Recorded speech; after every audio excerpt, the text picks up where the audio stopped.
right. Hey, guys. Thanks for tuning in to All in Our Heads. We did a little something different this week. And maybe if you were on Facebook, we did a Facebook Live video. So you could have watched us record this. But if you didn't, you're just listening to the audio as usual, and we appreciate it. Yes. Joe, what's the best way to listen? My mind went blank.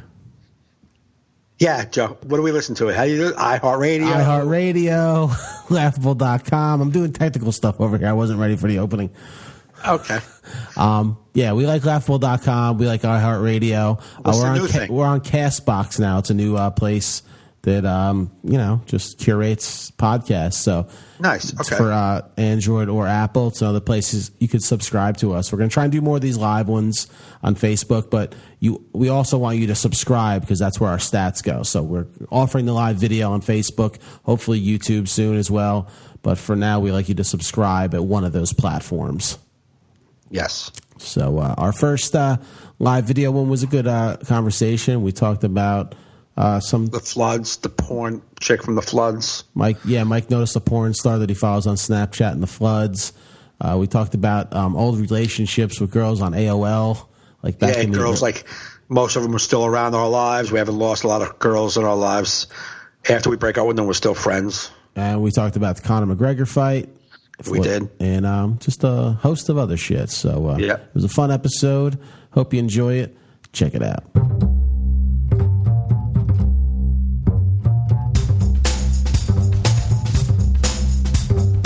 You're listening to All in Our Heads with Joe Fernandez and Mike Gaffney. Please enjoy the show.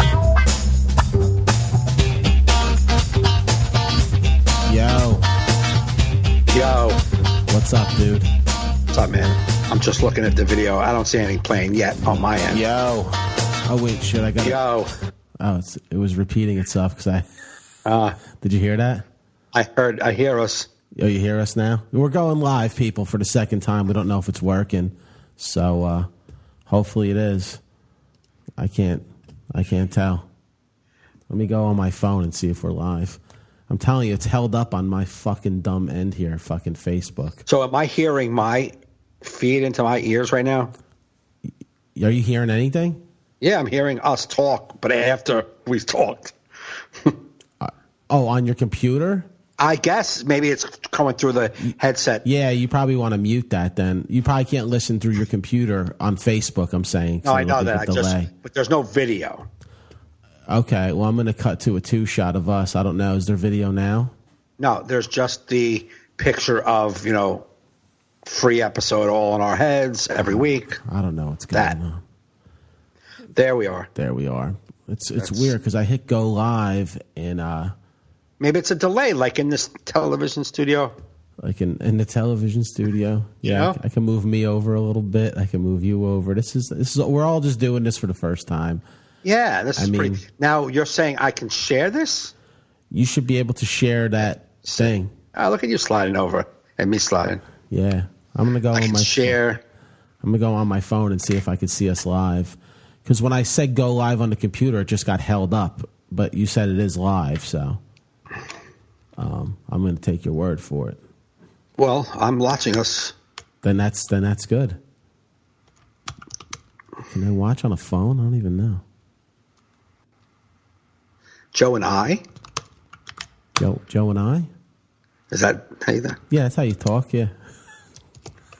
It's a proper thing.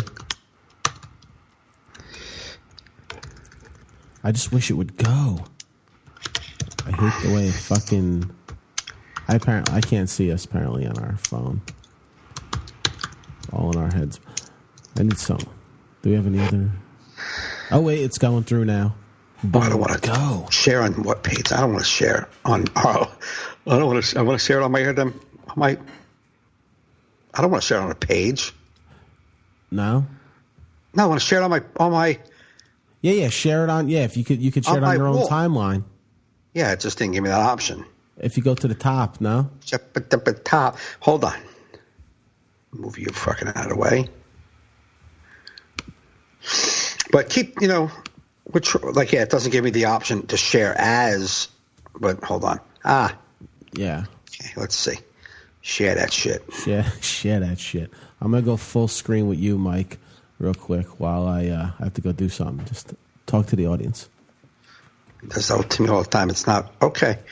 It does it all the time to me. It just leaves me hanging. Just go talk to the audience, and now it's just me talking. It does it all the time. How do you not know how to entertain while I'm not on the podcast? Because I was over? I was in the middle of stuff. Oh, you're in the middle of sharing the post. All right. Well, yeah, and I was doing, and then you just say I'm going somewhere, and I don't know what I'm doing. Sorry for any new listeners to the All in Our Head podcast, but we're trying to go live for the first time, and actually the second time, first time with video, and running into some bugs. One day this will be a well-oiled machine. One day. One day, probably not. Anybody who listens to us regularly knows that's bullshit. Yeah, that is bullshit. I'll go back to the 2-shot. Okay, nice. Oh, you just shared it. I saw you shared it. Yeah, I did share it. All right. I'm going to focus on you sharing it because I'm going to focus on just the technical aspect of this. Here's what I did. Yeah. I just closed down everything on my Facebook. I like minimize it because I don't want to see the double screen. Right. You get all confused what's happening. Right. I hear you. Just want to do like I always did. Just look at you. Yeah, that's what I'm doing right now. I'm just trying to focus. Okay, we're live apparently, so we'll just go with it. But we have the backup recording, so you can listen to us on iTunes, Laughable App, iHeartRadio, Castbox. We're on so many platforms now. So many platforms, and right now you're probably like, "What the fuck are they doing?" If you're just listening, if you're just a listener, and this is 2 days from now, and you're like, "What are they talking about? These morons." Yeah. Hopefully, one time I'll get a background. It's not my bedroom. Once my new office is done, it won't be my bed and my dresser in the back. Yeah, it's all right. Yeah, it's all right. This is behind the scenes. This is behind the scenes. This is what we do. This is how we do. This is what we do. Yeah, and he made his bed for you people. Yeah. Normally, he just gets out of it from his nap, and I don't get the benefit of a made bed. Right, exactly. But I had to make the bed for going live on Facebook. Exactly. These people are getting the fake Joe. But I got real nap time Joe. Yeah. I got to give a shout out to James Cass, our devoted listener who, told us about this software so we can go to video, because last week we did just audio. And he's like, I want to see Mike's face eating apples. And first off, it's like, apples? What? How could you be listening to this podcast the whole time since episode 1 and think Mike ever ate an apple? or fruit. Or anything healthy. Even when Mike does eat healthy, he eats it in a unhealthy manner. Exactly. I remember being at the Comedy Cellar one night. He's like, yeah, I'm going to get the hummus and the pita. And the guy's like, this is shareable. Like, this is like meant for a table.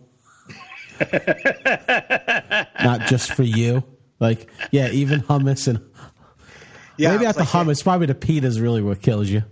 So I get vegetables now with it. I get cucumbers and celery, but it is a table-sized portion to share with 4 people, and I eat by myself. Yeah, well. So James is not eating today, so you're not going to get to see it. I don't know if he's drinking. No, I mean there's chips here, but I'm not going to eat them. Yeah. So that's that. We're live. We're live. We are live. It's raining. I didn't want to do anything today because it's raining. When it rains, I'm like, oh, this is a great day to do nothing. Oh, it's a good excuse. It is. So I sat. I did my hike with the dog, and then got home, had some coffee, and watched Ryan Hamilton's Netflix special. How was it? Because I know, I've shared it. People have been sharing it. I've been liking it. The dude kills me, man. Yeah, he's hilarious. He's just so funny. Yep. He's just... I just, there's not Ryan Hamilton, but he kind of like the same type of comics to me, like basically as Keith Alberstadt. Yeah. He posted a video of him, I guessing. I don't know where he was, Cap City maybe. And he had a video of a joke. He said he got a personal trainer, and he's like, now he's like the personal trainer's trying to get, like, improve his life. He's like, I just want to help at the gym. Yeah. You know what I mean? Yeah. And he's trying to improve his life. He's like, you need to drink decaf. And he's like, what? And he's like, why? He's like, because it's available. He said, because it's good for you and it's available. He's like, yeah, I can. He's like, I can also punch a bald eagle in the face. That's not American. But yeah, I'm not with it. I got offered a spot. Was it good though? Did you watch the whole thing? Yeah, I watched the whole thing. It was good. It was really good. I like him. He's funny. Funny. Just a naturally funny dude. Funny, clean, just good. Then I got offered a spot tonight in the city, and then I didn't take it. No, I got it was presented to me. I have a spot, but we may not have a big audience at Broadway Comedy Club. It may be only 10 people, so I don't know if you want to schlep in for that. And I go, you're right. I don't want to. No, at first I was going to. I'm like, you haven't been on stage in a while. You've been relaxing a lot. Maybe just do it. But then if it wasn't raining, I would have. Right. I'm like, there's no way. No. Because it said probably 10, and I'm like, probably 10 could be 5. Yeah, no, probably 10 is 5. Yeah, so I was like. When he's when they're stretching for the big number and it's 10? Yeah. You know what I'm saying? But he rounded up. Right.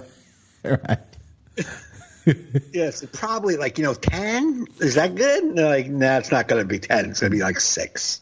Yeah. So I said, because first I said yes, and then they said, yeah, but it may only be 10. So I don't know if you want to schlep. And I go, yeah, okay. I'm like, I'll pass on this. I hope you don't mind if I pass on this one. I don't want to seem ungrateful. Right. And like, no, we totally get it, Yeah. Because I've been asking them for spots, and then they give you a spot, and you're like, but they gave me with a stipulation. It wasn't like, hey, we got a spot. Right. Which I thought was great. It was like, we have a spot. They kind of gave you the out. They gave me the out, which was nice. They didn't have to contact me at all. Yeah. No, exactly. No, they could have said, you know what? He probably don't want this, and then moved on. But they were like, we'll ask. Maybe he will. Yeah, but it was just enough for, like when you, I still have that thing in me from when I started comedy. Like, you never say no. You just go do it. Right. Just go do it. Yeah. And I said no, and then I was very close to being like, you know what? Forget that. I'll just come in. Yeah. But then before I can send that, they responded, totally understand. I'm like, oh, good.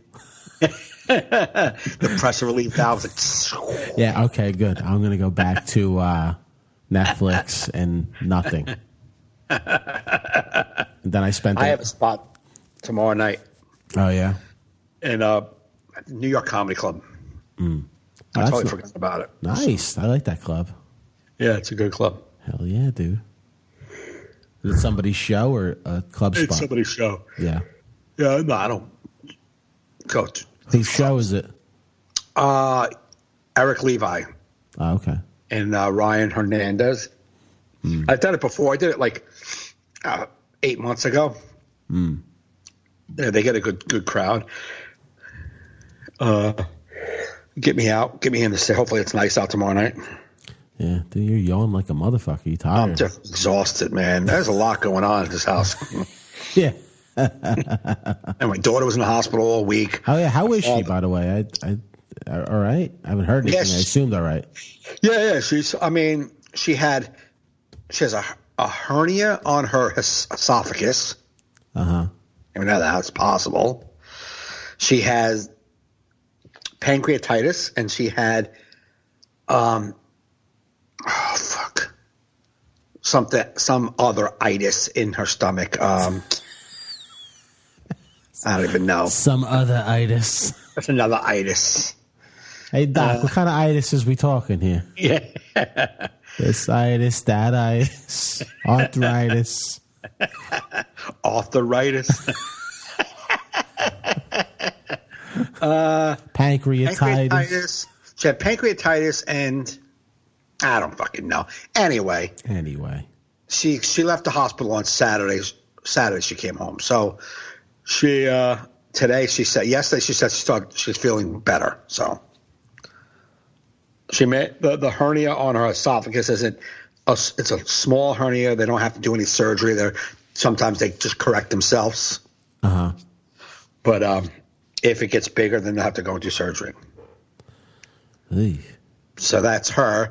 And my old man just got put in the cardiac unit because they're going to do a procedure on one of his valves just to go in there and look at in his heart. So they just put him in that unit. Oh shit. Yeah, he was a mess full of fluid. He was 60 pounds of fluid.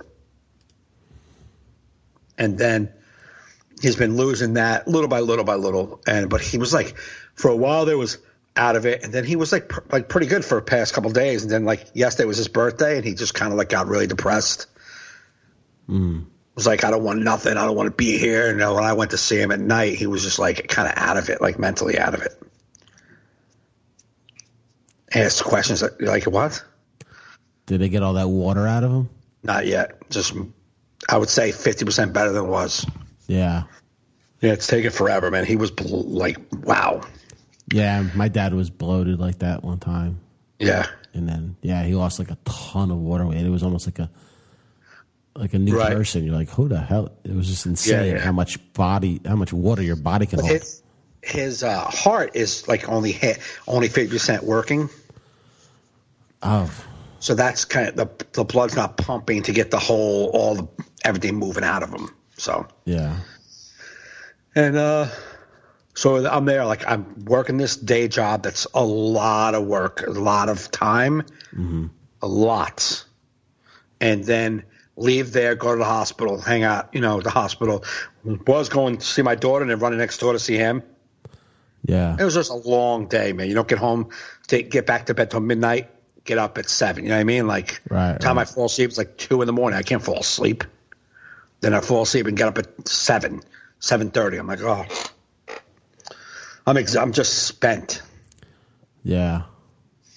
I'm kind of glad there was no comedy. And this week has got me like I'm already stressing. I got to do all this work for this job, and then Friday I got to head out to Governor's, and that's Labor Day weekend.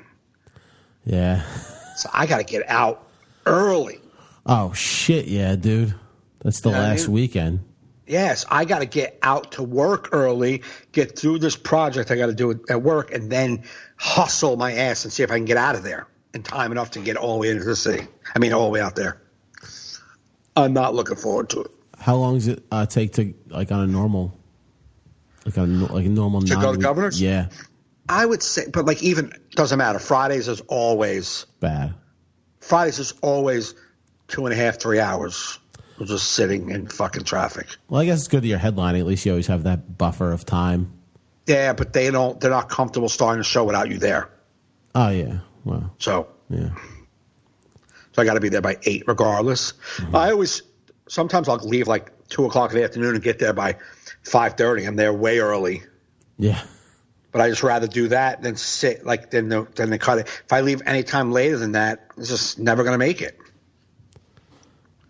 I've been an MC one time where the headliner was running late. Right. And they're like, stretch your MC. So instead of this is when James had the comedy shop in Woodbridge. I forget who the headliner was, but the middle was Johnny O. Right. So he goes, all right, headliner's running real late. So instead of doing 10, you do like 15 up front. I'm like, sure. Now, look, I probably have 25 if everyone loves me at this point. Right. You know what I mean? Like, if everything's going great and I get a couple applause breaks. So I do 15 up front, but with some crowd work, so I still held some jokes back. You know what I mean? Hey. So I was impressed with that back then. It's very impressive when you're like, yo, I did 15. I didn't even get to this thing. You're right. I didn't even get to this thing. And then I bring up Johnny O, and he had whatever time he had. I think he stretched a little bit. Good night. So I go up there, and before I go up there, James goes, just perform until we see him come through the door. Bro, I did a half hour. Do you remember even what you were doing? I did some jokes, but then I started crowd working, and I was honest, saying, "Listen, man, this is the most time I ever did."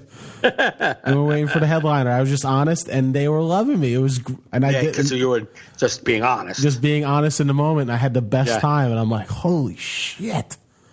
And I think it was at the time where, like, I don't even know who the headliner was, so I didn't even know who I was looking for to walk through the door. Right. I was I don't even know if James had flyers back then. Right. It was just like comedy show, and this guy's the thing. Yeah. And then he finally wrapped me up, and I was like, damn, I was like my first time doing like 45 minutes all around. Yeah, right. Totally, because there was no other option. Right. I'm like, there's not one other comic hanging here that can come do 10 minutes. I swear, every other week there was like 4 or 5 comics just hanging in the back watching. Yeah. Not this night. Bare bones comedy shop night. Skeleton crew. Skeleton crew. Me and Johnny O. About ready to turn it open mic night if there was going any further. Like, anybody at the bar want to do any time? Anybody ever think about doing this maybe? Have a desire? Now's your chance because somebody's not here. That was a good room setup-wise. Oh, I loved it. I mean, for having a bar in a room, it worked pretty good. Right. Like, most of the time you had an attentive audience. Most of the time. That was really into it. Yeah. But what I loved about that, I went out to dinner with James and Annette last weekend, and we were talking about what was cool about that place was the comics would come after their show and hang. Right. Every Saturday. It was like almost like a meeting place. Right. Even if you weren't on the show for all the comics, and like that doesn't exist anymore. Right. Like there's no like place where everyone is. Yeah. In Jersey. I mean, in the city you have stuff like that. Right. But I mean, really, you have like 2 clubs that do that. Yeah, but in Jersey, you know, at the time, I mean, it wasn't like different facets of comics in Jersey are all working scattered out, and then they're gonna meet up afterwards. Like you had Conti, Teddy, a couple of the guys, say like 4 or 5 guys that all had gigs in little bars, and then they all came back to this meeting place. Yeah. But they're not working as much, and there's no one else doing that. It's not like there's a whole bunch of other comics that go, all right, we're all working out, and then we'll meet after we do all our gigs out here. Yeah, no, that's what I miss about the early days of comedy is like everyone hanging more. Yeah. It's very rare. Right. You know what I mean? To get everyone together. Yeah, most of them suck. Most of what? The comics? Yeah. Oh, well. No, that's it. That's how Mike feels, everybody. No, it's not true. That's not true. I mean, some of their Facebooks are really starting to get to me, but not. What, comedians? Yeah, just enough already, man. You guys, a lot of you guys think, I don't know, man. It's just not a lot of humility. There's a lot of like this weird, like everyone thinks they're fucking amazing. Yeah. Everyone thinks that they're like, like one step away from stardom. Everyone thinks that their little like niche, like, oh yeah, my podcast and our weekly show we do at this club, it's really the in thing. It's like, it's not the in. You're gonna be the out thing. And why don't you just get up, get better? None of these guys they don't go anywhere. They don't do any bigger hours. They're just doing the same shit and like hanging out with the crew doing the same, like, and they all think like they're so special because they put a weird name on their show and they do something goofy. You know what I mean? It's like just I just see a lot of, I don't know, branding. People thinking they're branding themselves something. Yeah. And it's like really not. I mean, I get it, but I don't know. And I wanted to post this like 3 different times. I wanted to post. It's amazing how comedians that probably don't even pay for a Netflix account have so much opinions on people's Netflix specials. Oh yeah. It's like, are you kidding me, guys? You don't have an hour of work that anyone has ever wanted to see. Except for some crew that you hang out with every week in Brooklyn, and they'll watch you, and they're like, oh, my God, I love watching him. He's my best. I love watching this guy kills. Like, oh, your friend that you put on your show and you put on his show kills? Amazing. Like, Jesus Christ, man. You guys it's like one big circle jerk. Everybody's blowing smoke up each other's ass. Everybody's making themselves out to be something. It's like you're just stirring muddy shit. None of you are nobodies. Yeah. It's just I see it more and more. And I get, social media and trying to make yourself be something, but at least be legit and don't be fraudulent. And don't be like, it's a lot of delusion out there. A lot of like public website podcasty delusion. You know what I'm saying? Like, yeah, you got to straddle a fine line. I guess it's the way you talk about yourself. I had an instance recently with a promoter, a comic who does his own show, booked me and puts out a flyer with me as the headliner. He took a photo. It was like a photo from me on stage from 9 years ago. Like, you had to really go deep in my Facebook to find that. Right. You know what I mean? It was from like my open mic days. Right. So it's got to be 10 years ago, 11 years ago. You know what I mean? Yeah. And then puts as my credit as the headliner a club that doesn't use me no more and doesn't even exist anymore. So like they didn't use me when they existed. Now they don't even exist. So it's like, I go, can you change that? It just looks so dumb because they don't even exist no more. And even if they did exist, I wouldn't want that because they stopped using me. So I don't need to promote them. And then I said, he goes, well, what would you like me to put? I said, well, I'd like you to put my podcast because I want people to go to that. Right. So he goes, well, I have news for you. Nobody cares. I said, because nobody cares where I played. Right. I said, I'd like to promote my podcast. He goes, well, I have news for you. Nobody cares about your podcast either. Okay. And I was like, well, yeah, comedians aren't my audience I'm looking for. Right. I was like, and I'm hoping that if people come to the show, they again see the flyer or the poster at the place, say, what's this podcast? I like this guy. I'm trying to promote myself. Right. Not what I've done already, what I'm doing now. Yeah. That's more useful to me to get someone to watch what I'm doing now than to go, ooh, that guy played this place in the past. Yeah. It's almost, you know what I mean?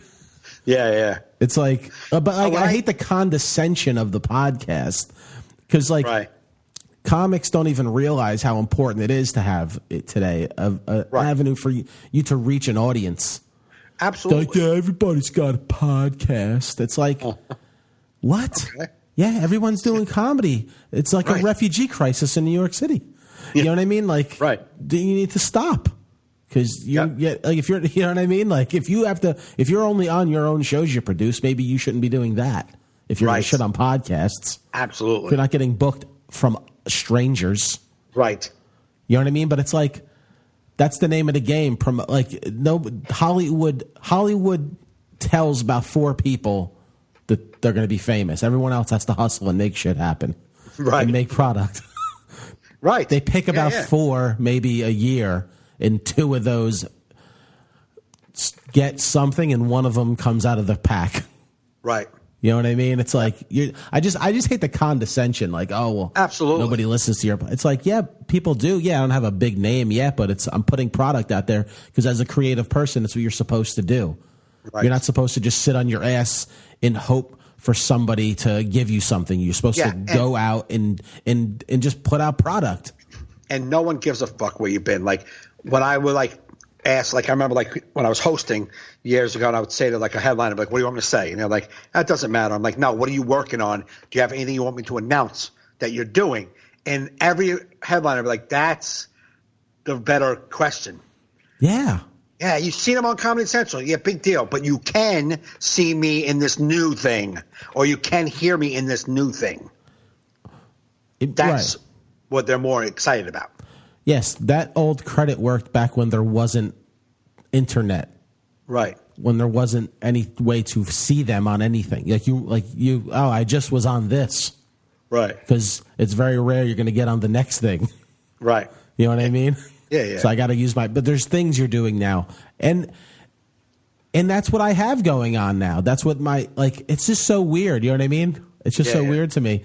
And then, but it was through a message, through texting. So I don't know. Right. I couldn't tell if he was busting my balls or just being a condescending dick. You know what I mean? Yeah. But either way, it's like just if I was going to make a flyer for a show that I'm doing, I would I don't know. Especially if you're a comedian, I'll give leeway to a guy that runs a tricky tray. He don't know which headshot to pick. Right. You know what I mean? If he's making his flyer for his fundraiser, he may not know what to do, but. As a comedian, I can go on your page and be like, I know he likes this picture. You know what I mean? And it takes me 3 seconds to be like, what do you want me to say about you? Right. But I found that even when comics say, what do you want me to say, bring it up to stage, be like, yeah, I want to promote my podcast. Can you say All in Our Heads podcast? Right. And, but they always he's got a podcast, something in our heads. like anything in our heads. It's like, Yeah, why are you treating me like a dick? Are you telling me that if somebody more famous gave you their podcast to say, you'd say it like that? Right. You dick face. Like, stop being cool. No, I know. Yeah. It's happened to me. That's why a lot of times I get frustrated. I'm like, I'll just mention it myself. Right. You know, but I'll just say, just bring me up last comic standing, or you can just forget. If you can't remember these simple things, All in Our Heads podcast. Yeah. It has a weekly podcast, All in Our Heads. That's all you got to say. Can you do that? Boom. It's so easy. Yeah. It's so, yeah. But yeah, you were talking about the promoting, like people promote. Like, I'm talking about themselves, like thinking that was it. Like, I got a podcast, you got some thousands of listeners. Like, all right, you're not.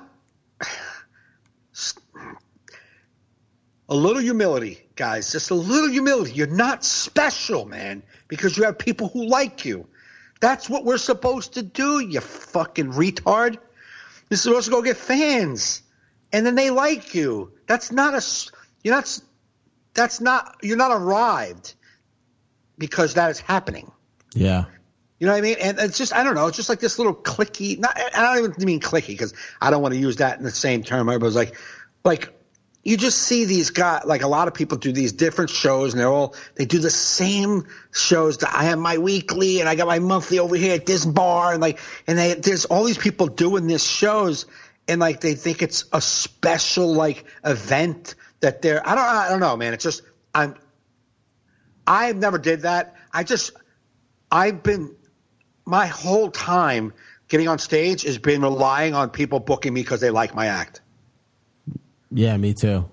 I just don't have I'm going to make a show and then we think because our show is successful because, you know, we get 40 people every week to come and hang at the show that now that's okay, great. But so what? I just don't get it. Like, so what? Yeah. I just, and I'm not going to do it. What happened? Why? What? He's a friend. He's in the family. I just want to be like, I think people need some reality, man. And I don't want to be a reality. I mean, guys. is there a way you tell me who without? Like, Nah. That's I don't want to be your reality. If you want to float in this fucking world that you live in, the delusion and fucking non-genuine, just go do it, man. I can't be your reality unless you're one-on-one. Then I can tell you, shut the fuck up. You know what I mean?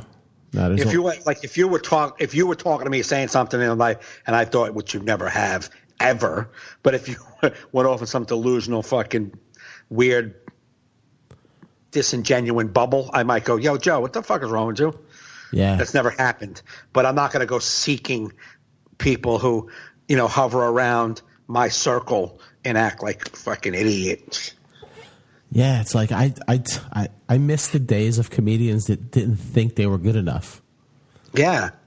Like, I don't know. Like, most comics that I look up to that all I've have worked this thing in their head that they're not worthy. No, but a lot of comics now are like, yo, I'm so worthy. I'm like, I know.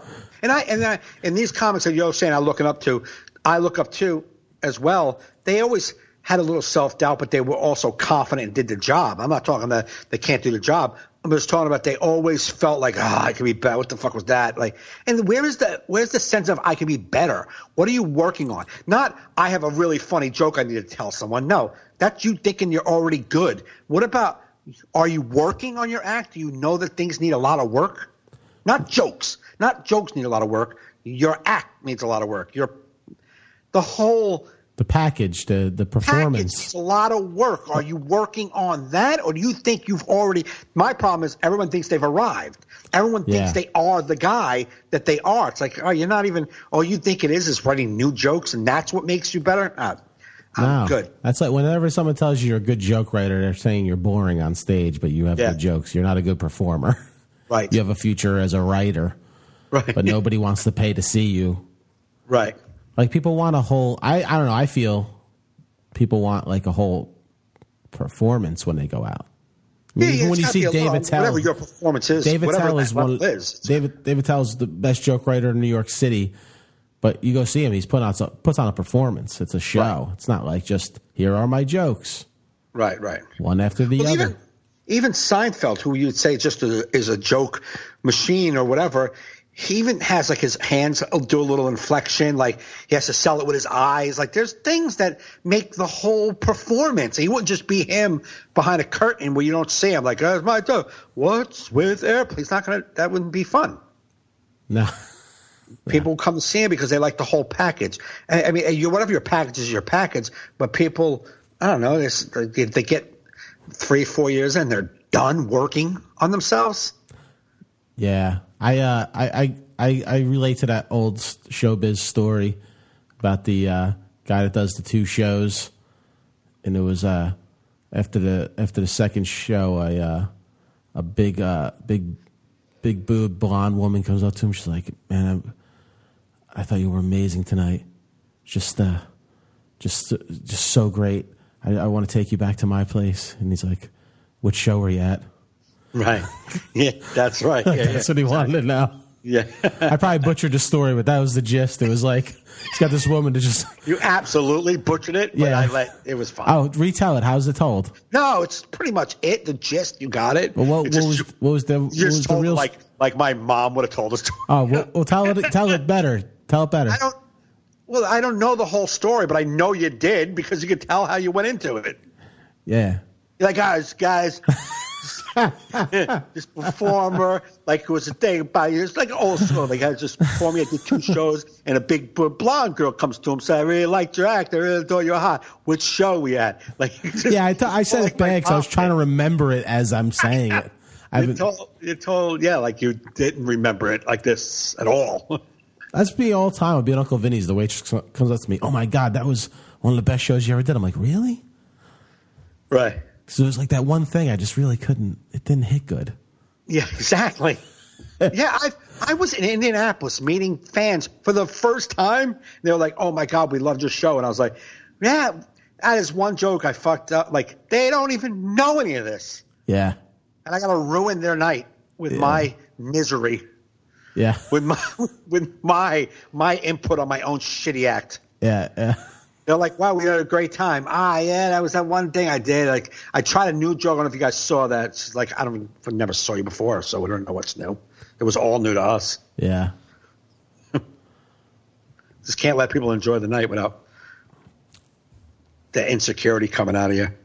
Nah, definitely not. But yeah. And it's also because every time I was on stage, like doing 25 spots a week at Ha. Mm-hmm. I was a workaholic. Every time I was on stage doing my 12 to 15 minute set, I was trying to be better. Right. I was just trying to figure something out. It wasn't like, I was just trying to work a new joke. Yeah, that too. I was working new jokes, but the whole working process was trying to reorder something, say it differently, maybe, you know what I mean? Like pop it off, everything. Right. Yeah, trying the whole thing, it's like a magician. That's why, what's his name? Fuck, I can't think of his name. It'll come to me in a minute, but a couple of weeks ago I was at Dangerfields, and the comic I can't think of said, "Fuck talking about comedy, fuck comedy." He goes, and he's a comic. Uh-huh. He's like, he goes, "Study magic." He's like, read about magic, learn about magic. It's not that you're going to do magic. He's like, just read about magic, because that's like, it's like teaches you a different art. Mm. You know how to do stand-up. You know how to tell jokes. You know how to be yourself. You know how to come up with something funny. He's like, but magic will teach you like this whole performance aspect of who you are. Yeah. That you won't learn from a comic. Right. So Steve Marshall. Oh, okay. Yeah. Steve Marshall. So he had told me a book to read. I got to ask him about it again. But I want to try it because, I mean, yeah, comedy is so much more than just, being funny with jokes. I mean, there's a million people who've never gone on stage who are more hilarious than 90% of the people I've met. Yeah.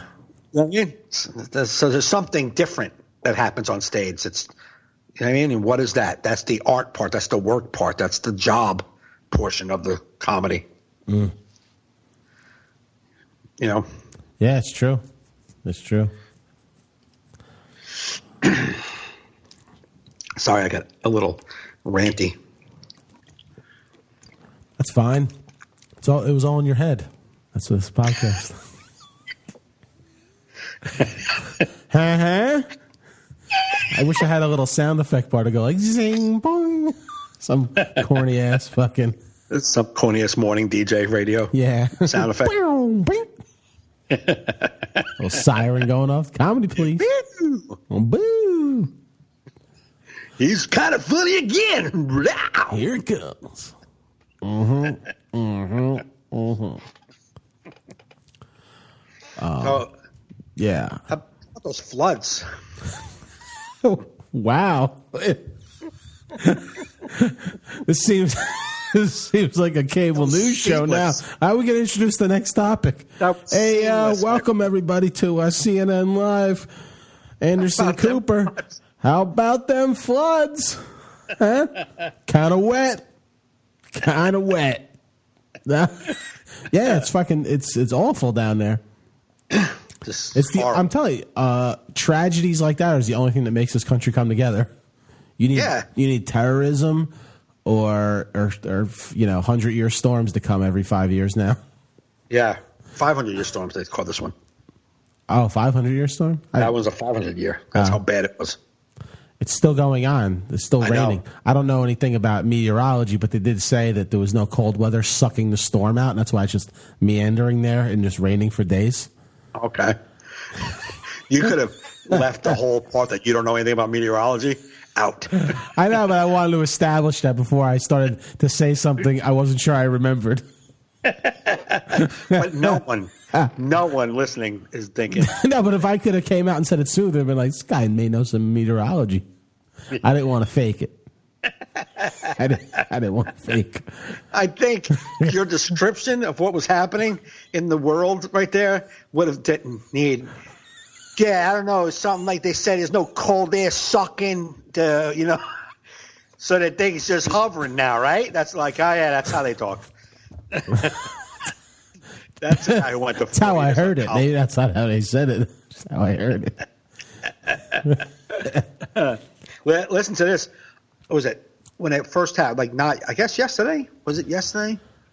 When was it really going down? Sunday and Monday, right? Sunday into Monday. So I think it might have been Sunday. Me and my son were watching CNN before we were going to the hospital to see my father. Yeah, it was Sunday. We're watching CNN, and this right in the middle of like a boat rescue out of the Omni Hotel in Houston. This girl gets off the boat, and he's like, the guy said, come here, let me talk to you. She goes, yeah. Tells her name is Brittany. That's what she said. My name is Brittany, and she had a little green hood on. And I'm like, this bitch looks familiar as hell. Man, I know her. Right. And I'm like, wait a minute. And I went on my Snapchat. Uh-huh. She's a porn star named Trinity Sinclair. Oh, yeah, I've heard of her. Oh, yeah. So I'm like, she looks so familiar. So then I go to her. I said, wait a minute. I go to the Snapchat, and the first snap is of like the lobby of the hotel flooded. Oh, shit. And then the next snap is her crying. How am I going to get out of here? And then the next one is her on the boat. And then the next one is like her getting off the boat. And then like it was like, then I was watching her on CNN. And I tweeted, I'm like, did I just see you on CNN? And she DM'd me. It's like, oh my God, I got to get out of here. And so now she's following me on Snap and Instagram. I mean, and Twitter. But yeah, I'm just like, how do I recognize a porn star in the middle of the fucking the 500-year storm? Because that's where your life's at, Mike. That's.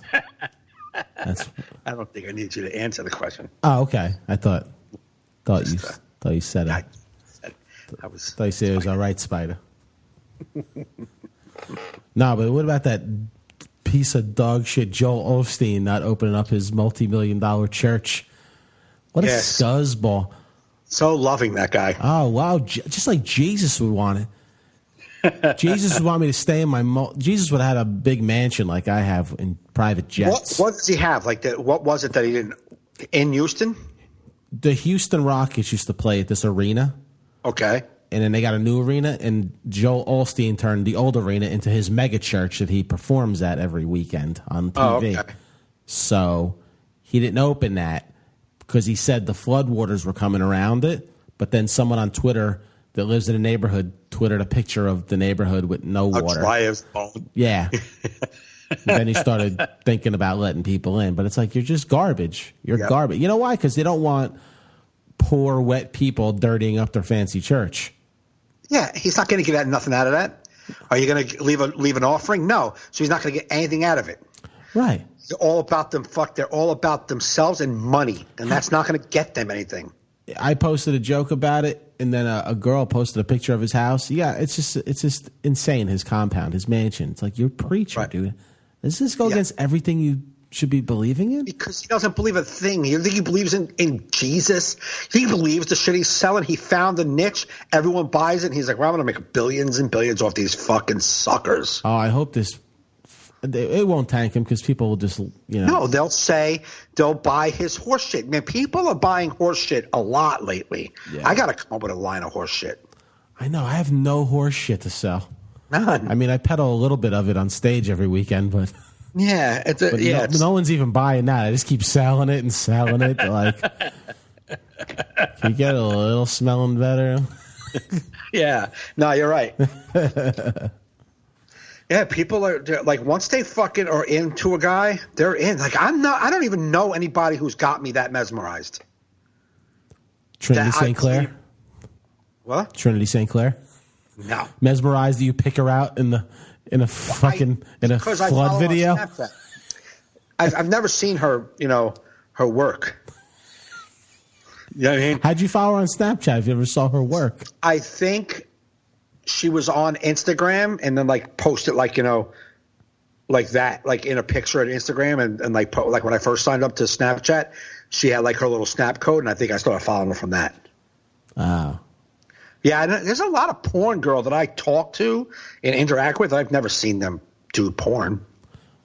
You just want to see them shop for groceries on Snapchat. I'm just a flirt dude, man. If you're cute and attractive, I'll flirt with you. Yeah, it doesn't hurt if you're a porn star. And then they're a porn star. I'm like, oh, cool. And then once in a while they'll snap a boob or something like that. It's not really often.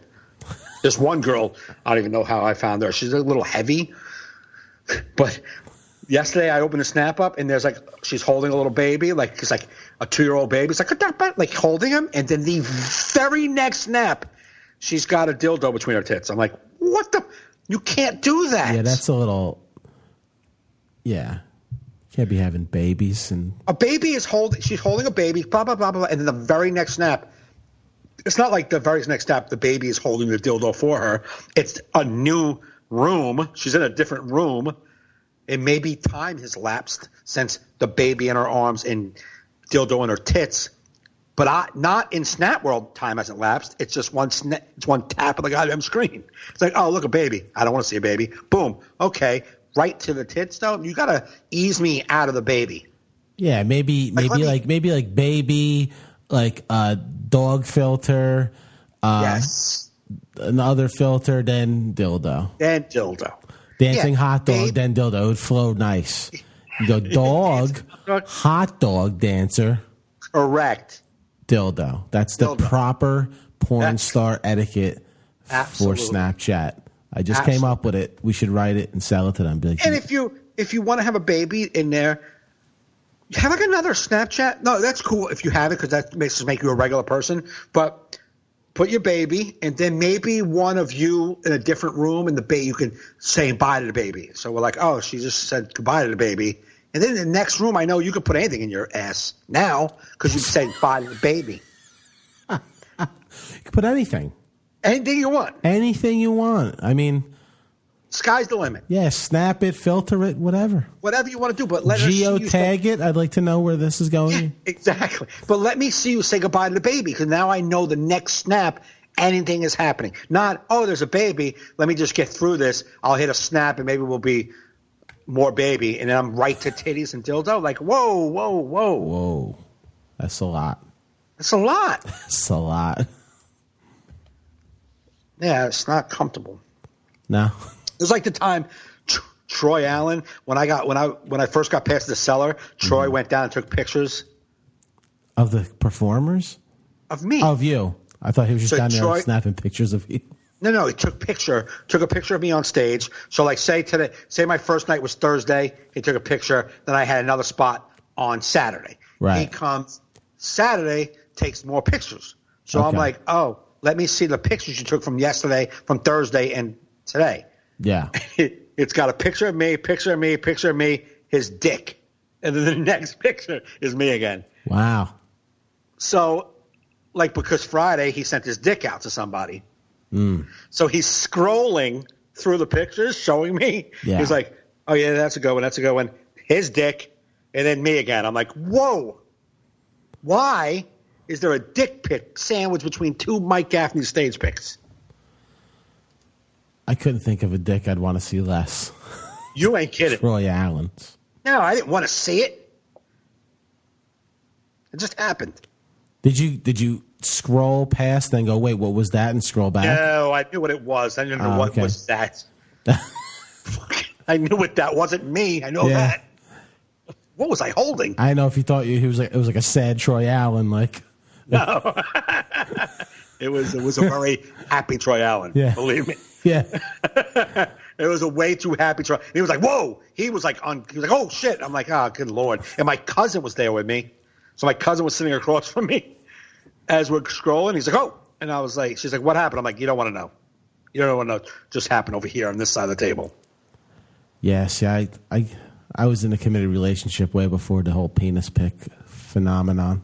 Yeah. Just wasn't never a thing in my life. I took one. Did I ever tell you? I had my grandfather bought me a instant Polaroid camera. You know what I mean? Wait, do the sound again?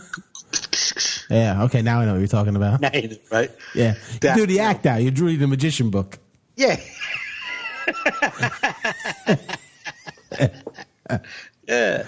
My magician book. Yeah, you got to, performing. Right? And Yeah. My grandfather bought me one. I was like, I must have been like 11 years old, 10, 11 years old. Well, I didn't need a camera, but he bought one anyhow for me. Uh-huh. And one of my first girlfriends was from Jacksonville, Florida. And her aunt lived like 2 doors down from me in Jersey City. So she would come up in summer and visit. We would make out. We didn't fuck. We just made out. From like the age of 10 to like 13 years old, we made out every summer. Nice. And when she went back, I was 13 years old. She went back back in the back, my neighbor's fucking backyard. I told my friends to take the camera. We're 13 years old now. And I pull my pants down and I take a picture of just me standing there with my dick out. Polaroid. Wow. Took it and I put it in an envelope and I mailed it to her. That was my dick pic to her. So, fast forward, let's get us down to Jacksonville when the mailman arrives, and her mom grabs an envelope and feels a photo in it, opens it up. Oh, no. Oh, yeah. Oh, God. Needless to say,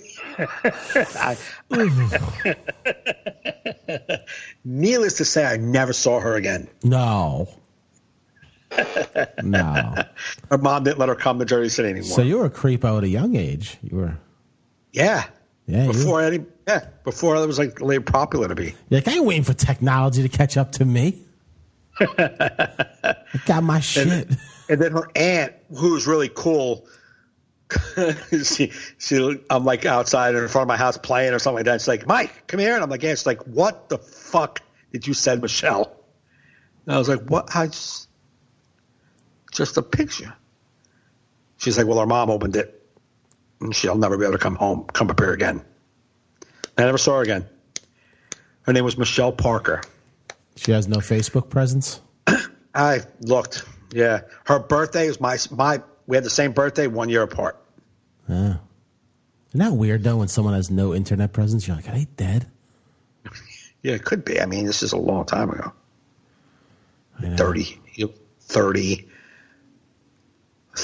fucking 5 years ago.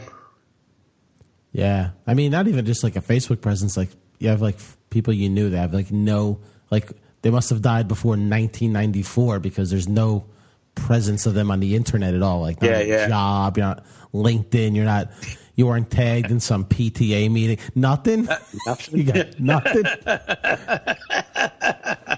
Or did you totally change your name? That too. I guess my brother's like that. I never Googled my brother Mike, but I bet nothing would come up with him. He's never. No, I think he's only had like an email address. Right. Like he just never did Facebook or. Yeah. Doesn't do anything. So yeah, he'd probably be like, "Where the fuck?" People ask me all the time on Facebook, "Where the hell's your brother Mike?" He doesn't have a Facebook. Is that right? Nah, he's like, I don't want to see anybody.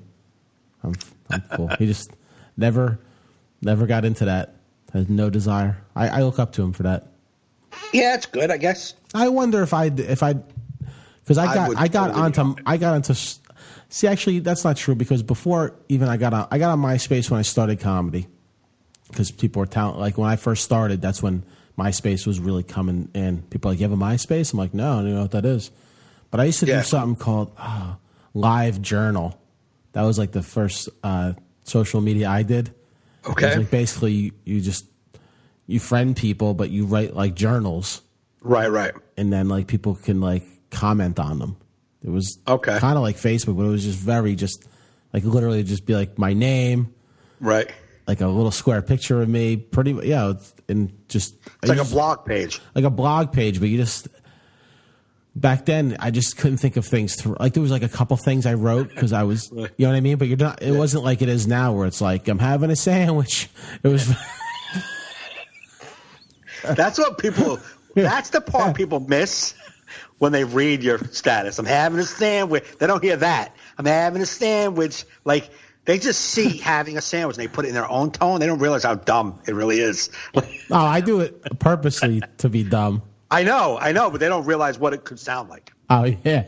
Yeah, thinking about pizza bites, like how dumb that came out. Right. I wonder if that website's got to be defunct now, the Live Journal. You think, Joe? I don't know. I always thought they should keep those things up just so we can go back and see where we was at. That was like 2001, Live Journal. Wow. I was still like, on AIM and shit, fucking away messages, fucking with like a nice like quote. Yeah, I met girls on AIM. I met girls on Yahoo Messenger.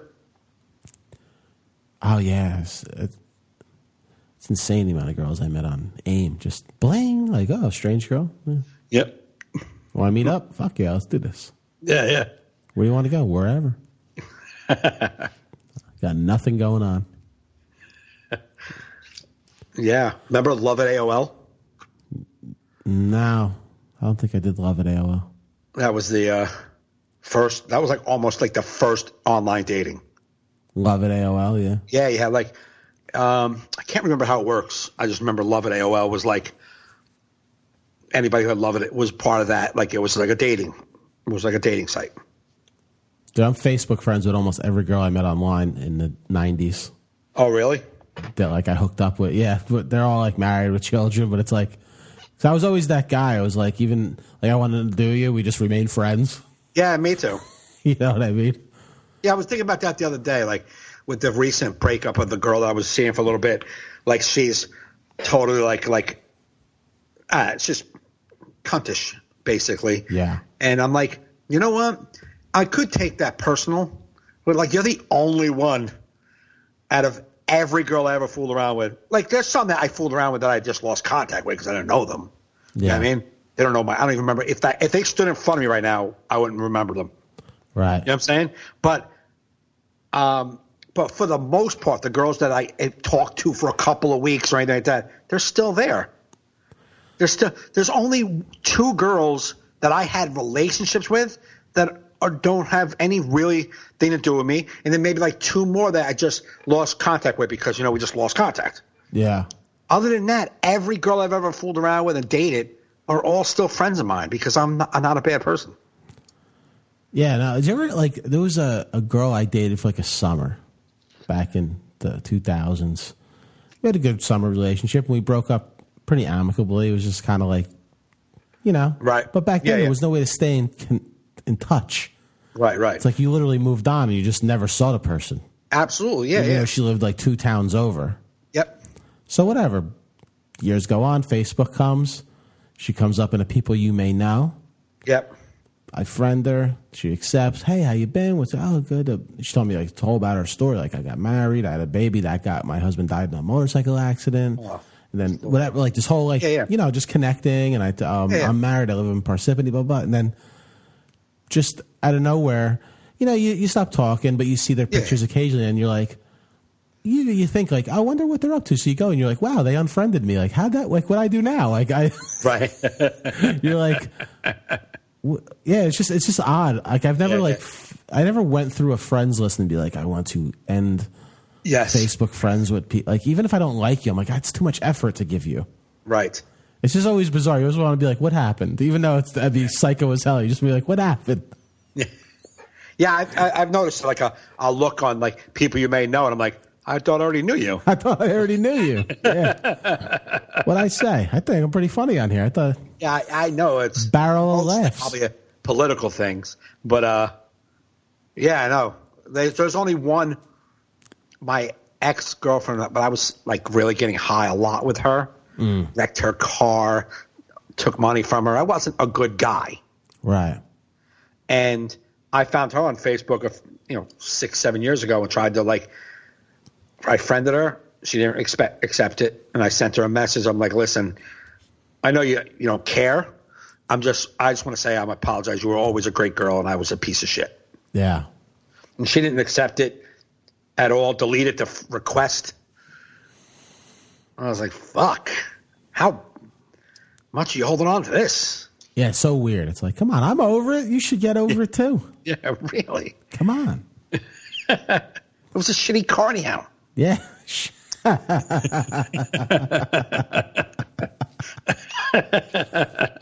Yeah, it baffles me. I don't know. There's not a girl, that I broke up with that I'm like, fuck that. This is, a girl cheated on me when I was 17, 18 years old. Shattered my heart. We're friends on Facebook. Or I'm friends with her family. This was when I was 17 years old. Facebook, we're like, hey, she came to a show of mine once with her boyfriend. Like, what the fuck? It's, we're adults now. That was when I was 17 years old. She cheated on. Who cares? Yeah. That's how I look at it. It's just it was so weird when I saw her come up. I was like, man, I can't believe we're not friends. What the fuck happened? There's one girl I broke up with me in my teen years that I would totally understand if she didn't want to be friends with me to this day. Right. Because it was back when my hardcore drug thing, and I didn't even do anything to her. She just saw me flip out one night on a binge. Yeah. And she got frightened. She's like, I can't be. She was like a nice little Jewish girl soccer player, just lived a good life. And she was like, I just like how you packaged her up. What? Nice little Jew girl soccer player. I didn't say Jew girl. I said Jewish girl. Nice little Jewish girl soccer player. That was if you have any visions of what a nice girl is, she's Jewish and she's a soccer player. No, but in my high school, it was the Jewish girls were nice and soccer, and they all played soccer. And she was hot. Her name was. She was a hot Jew girl who played soccer. Yeah, I get it. Her parents hated me, rightfully so. Just probably got a bad vibe, and I wasn't Jewish. I know it's a big thing, and Yeah. But it's listen, I just want to go to her family. They made me feel real uncomfortable one time at dinner. I dude, we're in high school. I don't want to marry your daughter. I just want to touch her butt. That's really. I know. If I was going to be honest, that's what I should have said. Come on, don't worry. No one's going to be asking. She's going to marry a Jewish guy. Yeah, don't worry. Yeah, no one's converting. That's it. I just want to see her naked, and I'll be on my way. Good day, sir. Good day, sir. She's offering her virginity, and I am a buyer. I'm doing all I can to make this happen, sir. Thank you. Did you? I didn't take it, but I did see that beautiful soccer body. Oh, nice. Many times. But, yeah. Flipped out one night. She was in the back of a car. Took her on a trip to New York City to cop. Right. Like, poor Jew girl. Because it was the summer I relapsed. Right. From going to rehab when I was in high school. So it was like the progression. Right, so right. Like she was like hanging around. I was a pot smoker, little beers. I was a fun guy. Yeah, yeah. And then she was just out with us on the wrong night where my mind just went overboard. Right, right. And, you just forget who you're with. Yeah, yeah. You're like, oh, somebody in the back yapping? Who is that?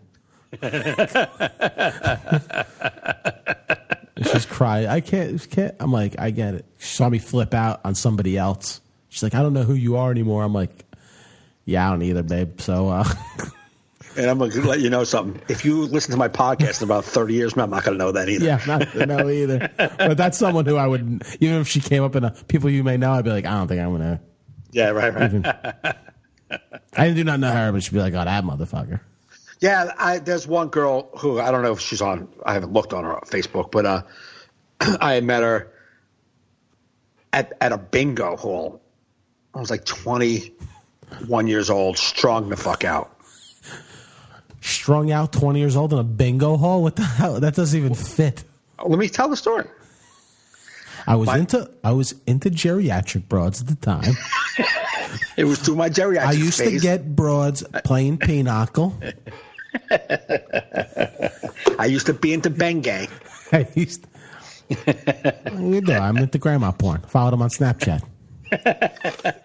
No, so back, when I was 20, 21, 22 years old, I was strung out. I was robbing every bit of money I can get from anybody to get high. Yeah. And my mother was like a mom. She was like trying to protect me. So she went to bingo like 4 nights a week, and she worked at a bingo on Thursday nights at church. So she would keep me with her. Say, come with me to bingo, and she would give me a little money to play bingo. And if I won, I got to keep my money. You know what I'm saying? So I would go there, and then I would work at the church on Thursdays and get a little extra cash from stealing from the church. So I would steal money. Joel Osteen would not approve of that sort of behavior. Huh? Joel Osteen will not approve of that stealing from church shit. Yeah. But, I was an early Joel Osteen wannabe. So I would take a little extra here and there when I would sell like specials, like at the bingo hall. And I would get a couple, like $20, $30 so I could go get high later on that night. And if I ever won playing, sometimes it was like $40. You won $40, I got to keep it. So, right. You know what I'm saying? So there's this woman who was like 2 years older than me at the time. So she must have been like 24. She was married at a young age and got divorced. And so her mother, she went back home. She moved back home with her mom, and her mom would do bingo together. Mm-hmm. That was her way of just trying to get out of the house. Yeah. And I met her. Nice girl. Had a house down the beach. She's just a really nice girl. And we were together for a couple of months. We went down LBI to her house down at LBI, and I brought drugs with me. She doesn't do drugs. I bought coke and maybe even some crack, and I could not come out of the bathroom. Yeah. What am I hearing? No, I put it up on the phone to see if people were watching. Oh, don't do that. Don't pay attention. Okay. I was getting high in the bathroom. I couldn't come out, and she was like, "You want to go eat?" She was like, it was supposed to be like we're supposed to be doing vacation-y beach stuff. Right. Not crack in the bathroom, and I can't come out because I'm going to get arrested. Vacation-y beach stuff. Yeah. Not crack in the bathroom. I thought he was going to be doing vacation-y beach stuff. Apparently, crack in the bathroom. My guy. So she was like, can we go eat or something? And we went to this really nice seafood restaurant. I couldn't eat nothing. And I'm just fucked up. And I'm like, can we go home? I don't feel good. And we went back to their place. And then she was wanting to have sex. She had all this nice lingerie. And not in the right state of mind to fuck. You know what I'm saying? My body was like, what? No, we don't fuck. We go in the bathroom and smoke more crack. What are you, nuts? You know what I'm saying? Like, and she was like, I remember her wearing this really beautiful white necklace, like fucking sexy shit. And she was like, come in heels and everything, come to the room. And I was like, my dick was like, I'm not getting hard. We're high right now. What are you talking about? What is she doing? Does this broad not know what's happening? Like, it's like she don't even know about crack. And so she was so. We were supposed to be there all weekend. We got down there Friday morning, and Saturday morning we left. She was like, "We gotta go," and we left, and she never talked to me again. She don't have patience. No, love is patient. Yeah, I need the whole fucking Bible spiel they stay at weddings. Well, yeah, exactly. Love is patient, honey. I know. It's for better or for worse. Yeah, for better or for worse. So I showed you worse in non-patience. What's that quote? If you can't take me at my worst, you can't handle me at my worst. You don't deserve me at my best. Mm-hmm. Mm-hmm. Share that shit. Share that shit. Share that meme. Mm-hmm. Diamond fingers. Diamond fingers. Diamond fingers. People not in recovery like, what the hell are diamond fingers? If you want to know what diamond fingers is, I'll share a picture with you. Yeah. Anyway, there's people commenting on the video, but I can't like interact with the listeners and I know stay in the podcast. I knew somebody commented. I just hated the thing because I didn't want to get. Yeah, no, there's a bunch of comments going down the feed, but it's like, you know what? We'll come back and do that with you later. Somebody asked if this is the new way of the podcast. No, we still want you to download it on our feeds like iTunes and stuff because that's our stats. But we're adding this for if you're around and want to watch it live. But this isn't the only way we're going to be doing it. Hopefully, when we have it hopefully when I have the new studio done, I could have someone hang out and interact for us. Get a little, I have some ideas I want to do with the podcast going forward because it is a little it's a little behind, right? So we'll be reacting to something we said a few minutes ago. It'll just be way off. Yeah, it's you need like a separate person just to be interacting. You know what I mean? Yeah, I've seen people like they'll have like a live Periscope where they do live Instagram videos and they'll be, especially abroad, I'll have 3,000 guys hoping she gets naked. You know what I'm saying? Right. And they're talking to her, and I'm like, the screen's just flying. You think she's reading all this? Yeah, the Periscope you can't. That's crazy. But this would be cool because in the future, say we have some listeners, say they have something they want to ask us about what we're talking about. That's why I wanted this whole live aspect because I wanted to have some fan interaction. Right. During the podcast, right. Just move it. We're in our 80s something episode, and we're moving towards episode 100. It's growing, man. We're gonna make this a big thing. Absolutely. You know what I mean? It's gonna be. I have some ideas for some extra content to put on the feed. This is a great look too. I'm looking at this video. It's a great look. Yeah, it's gonna get better. This is just my quickie put it together, but I'm gonna do, good stuff. When I have the new studio, I can have you in sometimes. I'm going to get an extra webcam so we can actually be in the same room with high quality shit. You know what I mean? But I think people are going to dig it. Makes me look fat. I mean, because I am fat. Well, we're both fat. That's probably why we look fat.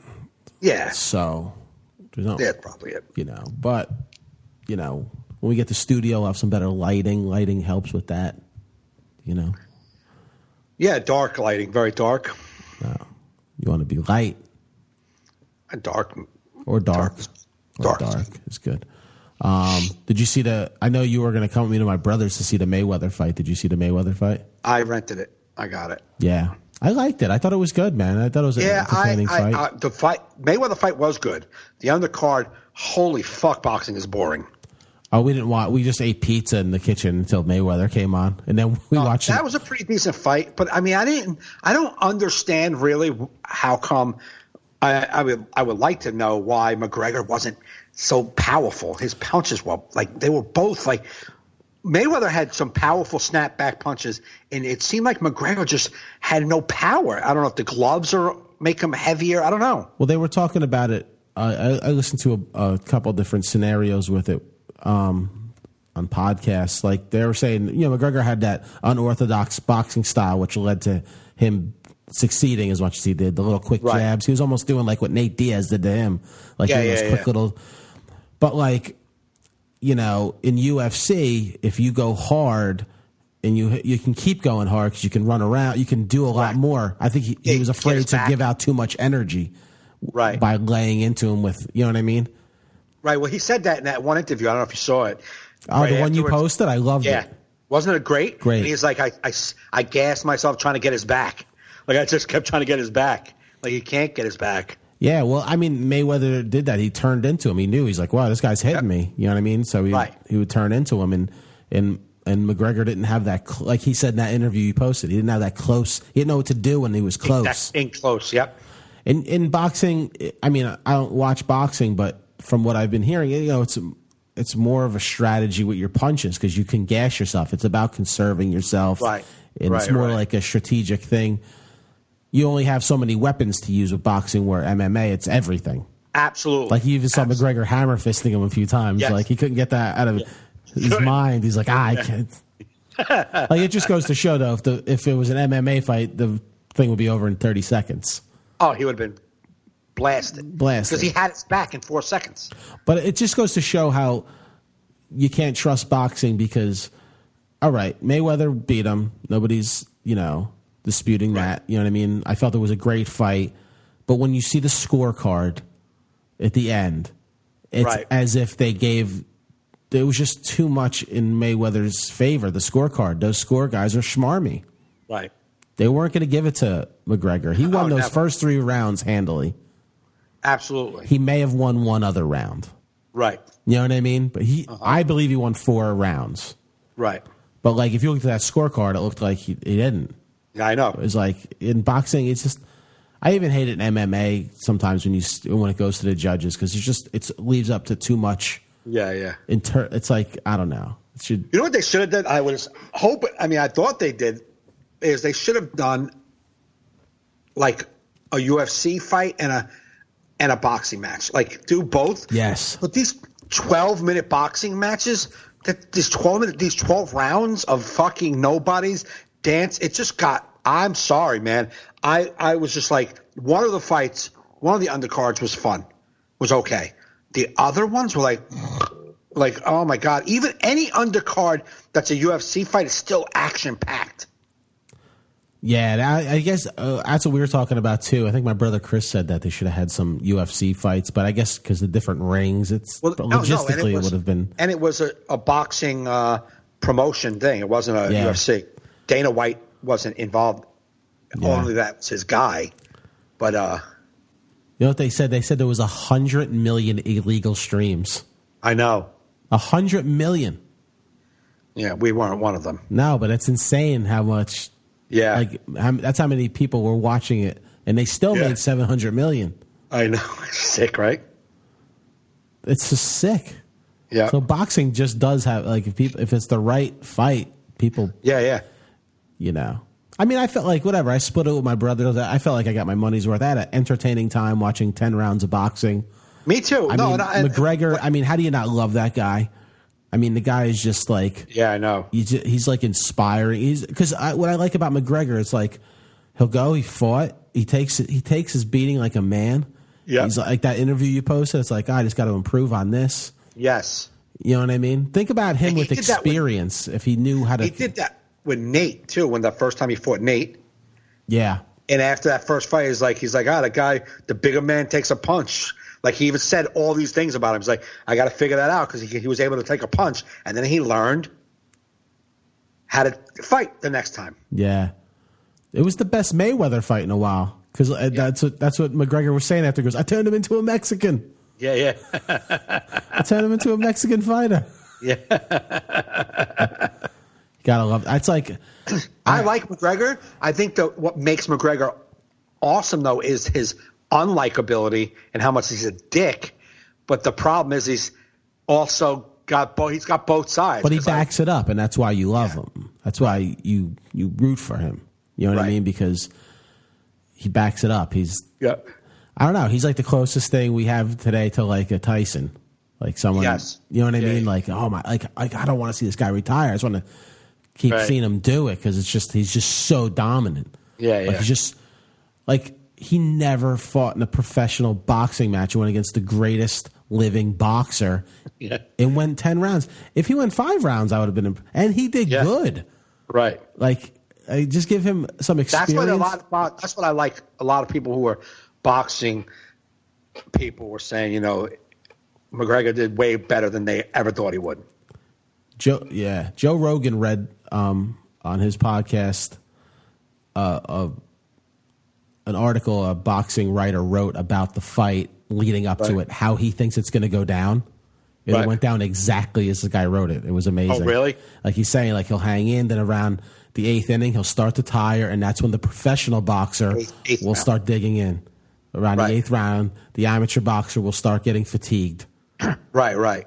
Like, and that's what he said. Mayweather's going to make him hit him and fatigue him. It was like he was reading it. And it was like, wow, this guy wrote it before any of it happened. So there's a guy who's been writing on boxing for years and just knows it. Exactly. That's like like people are like, oh, you shouldn't. I was one of those people at the end. If I'm like, yeah, he shouldn't have stopped it. He should have went down. Yeah. But then that's boxing's rules. They don't let people just get beat. Right. Like if you're not like somebody said, if you really were just fatigued, all you need to do is throw one punch and it would have stayed going. Right. You know what I mean? Like he wasn't. He was just. They said for almost a minute he didn't throw a punch. Yep. That's insane. But it was a fun fight, man. Yeah, it was. I want to see him UFC. Yeah, go back home. Defend his belts. Yeah, but I think he only has one now, right? Didn't they? Like, does he vacate it? Why? Because he hasn't defended it? I don't know. I could be wrong, but I thought. No, he had them both in the ring with him, didn't he? Maybe. I don't know. I thought I heard somebody tell me something else, but I'm looking forward to that November UFC with Cody Garbrandt and TJ Dillashaw because I watched The Ultimate Fighter this year. Right. I haven't watched it in years. I just followed it this season. It was Team Dillashaw, right? Yeah. And they have I just learned about their whole backstory because I'm a relatively new UFC fan. I tried a few years ago, couldn't really stick with it, and then recently I just been into it, from watching that, and I learned their whole backstory of that fight. Then that fight went away, which was to happen over the summer, and then Garbrandt got hurt, and now I'm like, I can't wait for that fight because it's crazy because I like both of them, so it's like one of those fights. It'll be the same thing like at the end of Ultimate Fighter. The two guys that were in the finals, I like them both. I'm like, I don't even know who to root for. Whoever wins, I'll be so happy for. Yeah. You know what I mean? I like Dillashaw. Dillashaw's a brawler, man. Tough kid. Yeah. Well, Garbrandt's tough. I saw him fight once when he won that. When he won the belt. Right. And because I never when I saw that fight, I think it was the night that what's her face, the blonde broad. Got the shit kicked out of her. What was the one? The famous one that's in the Roadhouse movie and fucking Roadhouse. She's gonna be in the Roadhouse movie. What they're remaking Roadhouse? Yeah. Well, who's the famous blonde UFC broad that can't win anymore? Ronda Rousey. Yeah. One of her nights. He was. Glad you've been watching UFC lately. No, but he was the fight before, but he was doing all the showboating, like pop blocking in between punching. Yeah. And I think I was watching that with Dustin Chafin. It was like a New Year's. It was like New Year's one year, and I'm like, I don't like that guy. Fucking showing off like that. I hope he gets his ass kicked. Then he won the title, and then my brother, who's in the UFC, is like, no, he was doing that because the guy who he beat the shit out of did that to all his other opponents. Oh, okay. And that's why he was showboating. Right. And I was like, now I love this guy. Like, it's amazing. You just learn a little information. And you go from, this guy's a piece of shit to, I love this guy. I want to have dinner with him. But that's that. But it was cool getting to hang with my bros, man. I don't get that often. And that's feel like going out at all, man. I just was like, I'm staying home. I knew you weren't going. My brother goes, is Gaffney coming? I go, I don't think so. He said he's going to go to CVS and then he'll let me know how he feels, which probably means no. Yeah, I wasn't feeling good at all. I just wanted to stay. I was real tired that day. If it was going to see my brothers, if I was traveling down that way just for friends, right, I would have stayed home and ordered it too. I was exhausted, but I was like, I'll go to my bros. I was nauseous. I slept for like 2.5 hours. Went to the store, got some nauseous medicine, felt a little better, and then got some like grilled chicken salad and some soup. Came home. I was like, fuck it, I'm ordering it, relaxing. Yeah. But the fights, the undercards, like I said, were very boring. And like the thing is boxing is its own thing. So it's two different sports. You know what I mean? Yeah. Boxing is a more of a finesse to it. Like you said, you got to pick and choose your punches. You can't just be gassing yourself out, punching dude's arms. Right. You know what I'm saying? So it's a different style. It's a different game. Well, that's what McGregor was doing. He was like, if I'm going to beat him, I probably got to knock him out in the first few rounds. I don't have the stamina to go to distance. Right. So I got to punch and try and hopefully hurt him. But his punches were weak, man. I don't understand. That's what's confusing. Well, he got him out with that one good uppercut, and he said he missed a few uppercuts that. Yeah. He's like 1 inch, and he would have been. Yeah. You know, well, it's different, man. It's just different. You can grab a guy. You can just grab a guy in UFC and just pound him. Right, and your stance in UFC is open more. So like your punches come from a different angle. Everything's different. His power is from a different source. Like when you're boxing, it just comes from. It looks like it's just coming from your elbow out. Yeah. You know what I mean? Right. It's a different thing. But it was fun. It was a good match. I just thought he was gonna hammer fist himself out of the match. Me too. Because he wouldn't stop doing it. Yeah, it's just so hard probably to unlearn that. Yeah. I mean, obviously you could see he's just like every time his head came down, he was like, yeah. Like I'm like, stop. My son was like, what are you doing? Like you're gonna get fucking and disqualified. What did they say? Somebody said that ref was really letting them fight. He was separating them. Where they said McGregor probably was hoping to tie up with him a little bit to get some of his rest. Yes, they said you do that in UFC.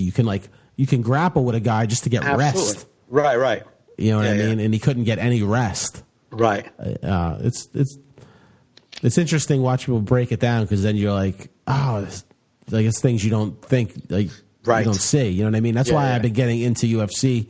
It's a little harder UFC because there's so many people and there's so many different styles, and you're just like, I'm like basic. I'm like, I hate grappling. Just fucking punch each other. That's all I want. I want like punching and kicks. Like a kick to the head, I'll rewind. Oh, over and over. It's just nothing better than watching someone get knocked out with a kick to the head. Yeah. Like, ugh. Dude, like, and here's my inner. Taking pills? Yeah, my pussy's coming out of me right now. Your what?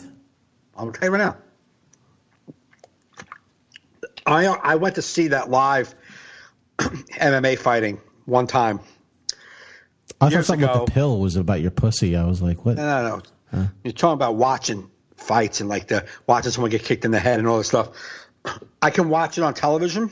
But one time I was at Foxwoods. It was when Sebastian was there, and I was featuring, and Gordon Baker was hosting. Okay. And we did 2 shows, I think, on a Saturday, and then they had like a midnight dirty show. Oh, yeah. I remember when he did that. Yeah. Sebastian wasn't doing that one. He said, I'm not doing the dirty show. So they were going to have all the comics do the dirty show. But Gordon was still hosting it. Okay. But there was a MMA fight in the Fox Theater. So Mike, the owner, was like, I'm like, can we get tickets today? He's like, yeah, I'll get you in. So me, Sebastian, and Gordon went over to watch it. And we're just sitting in there, and we're like right above the ring, like kind of like, like probably like 50, about 50 rows back, but like right at the top of the first section. Just watch, and then we got in with 1 minute left of some fight, and they got the winner. This guy won, and like everybody was mad, throwing stuff at, like angry, and then they brought in the next fight. So we got to see the end of one fight, but then we saw the beginning of another fight, and they just to hear them like you could hear it, like raw face and skin getting hit. And people were chanting, and it felt so primitive and barbaric. I was uncomfortable. And I looked at Sebastian. Sebastian looked at me. He was like, do we got to fucking stay for this? Like, neither one of us were comfortable. Yeah. Gordon had already left after the first fight. He's like, I'm out of here, man. Like, it just felt not like a sanctioned UFC fight.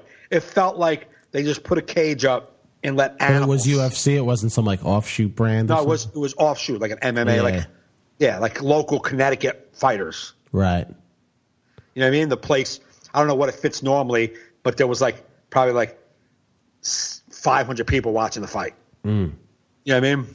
Yeah. But it felt like we were watching real fights. Yeah. And one guy, one of the guys, the guy who won or lost corner friends were up in the stands. He was like, "You suck, fuck you," and he took a water bottle and threw it into the ring, over into the octagon. And the other guy, the other fighter had a plastic cup, and he just got finished drinking a sip, and he was like, "Motherfucker!" And he just threw a plastic cup, but it went roughly 2 feet from where he threw it. Oh no! Empty plastic cup. So he just threw it really hard, and he just hit the back of the referee's head. And the referee was like, "What the fuck was that?" Oh no! So that was the funniest part. But the fighting, the hitting, it really made me uncomfortable, and I don't know why. I've seen fucking live people get their heads, stomped in a curb. I watched a guy get curbed. Really? Okay? Yeah. No. So I've seen it.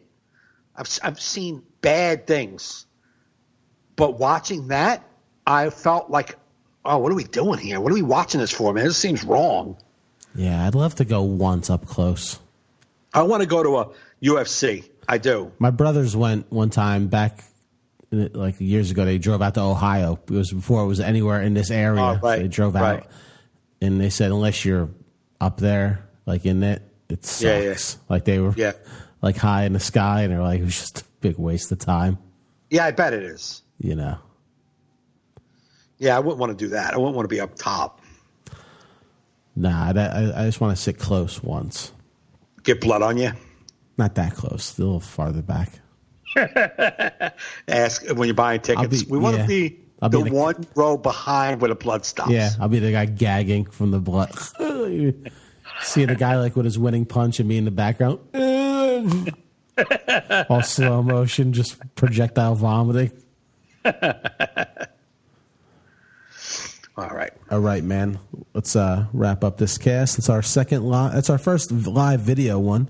Yeah, I think it turned out pretty good. I hope. I don't know. We'll go see what people were saying in the comments. Now it'll save. Videos? It'll save. Okay, it'll save. I don't see anybody watching this hour and 38-minute video. No, it's almost like I may just not keep the video up. I may be like, if you're watching live, you watch it, but you have to subscribe to hear the cast if you don't see it live. I think that's better.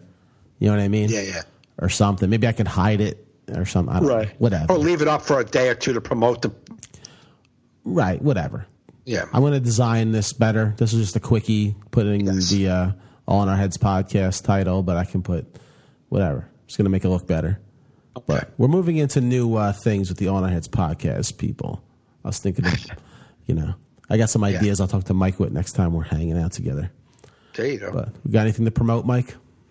This weekend, Friday and Saturday, I'll be at Governor's Comedy Club. 1 show Friday, 2 shows Saturday. Nice. Governor's in Levittown, Long Island. Nice. I got nothing. I'm just hanging with the family this weekend. I'm finishing out my summer, just chilling. Go to joefernandez.net. I have a lot of fall dates that you could check out, all in this area. I'll be in Florida as well. I'll be in Virginia in a few weeks. I'll be in Connecticut. So a lot of shows to see me. What I was going to talk to you about something. We'll do it next week. I may be thinking about going on a cruise finally after all these years of being afraid of it. But we'll leave that for next podcast. All right, cool. Note it. But everybody, thanks for listening. Thanks for watching. Thanks for watching live on Facebook. You've been listening to All in Our Heads.